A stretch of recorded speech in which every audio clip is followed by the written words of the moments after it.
Umehangaika na magonjwa yako, ulijua utakutana na mimi. Sasa liwe fundisho kwako. Kama ulivyokutana na mimi kwa njia ya kutatanisha, ndivyo utakavyokutana na watu wenye faida. Umetokea wapi? Umetokea wapi? Umetokea kulike. Wewe ambaye ulikutana na mmoja sana ya mimi. Mama, umetokea wapi? Umetokea Ramadhani. Wewe ambaye utasaidiwe. Wewe umetokea wapi? Wewe ambaye utasaidiwe. Watu wanasema mimi kama. Watu wanasema mimi kama. Watu wanasema mimi kama.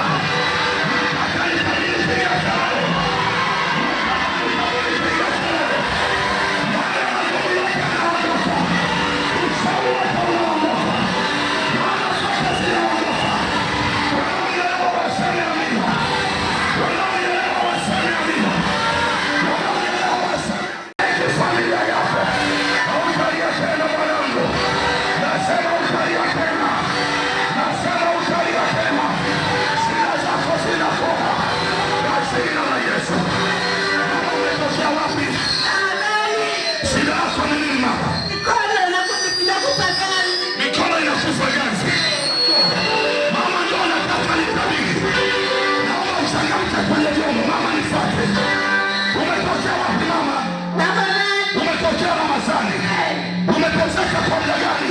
Miaka mitano. Miaka mitano. Mimi na watu wanafahamiana. Nilishawafika nyumbani kwako. Ninatoka hapa ninaenda nyumbani kwako.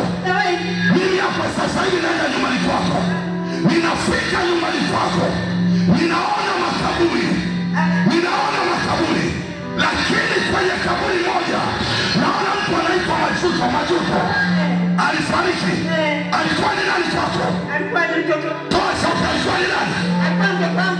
Alikuwa ni mtoto wako wa kwanza. Lakini ninaona wachawi wamefunga safari. Wachawi wamefunga safari. Wako kwenye kaburi pale la Majuto. Naona wamechimba shimo kidogo. Wameandika jina. Juli. Juli ni nani kwako?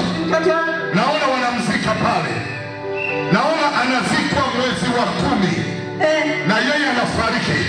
Mungu ananiambia leo, Juli hatakufa na wala wewe hautakufa, na maisha yako yanabadilika leo. Unapiga makofi kama kisha. Shida yako ni nini mama? Mwili unanitesa. Mwili unakutesa. Toka lini mwili unakutesa? Niangalie. Wiki mbili sasa. Unateseka. Mama niangalie. Una bahati ya kuja hapa. Mimi na wewe tunafahamiana. Tulishawahi kuonana. Watoto wako nawajua. Mimi watoto wako nawajua. Nilishawahi kuona. Ninaona Mungu ananiletea jina Niko.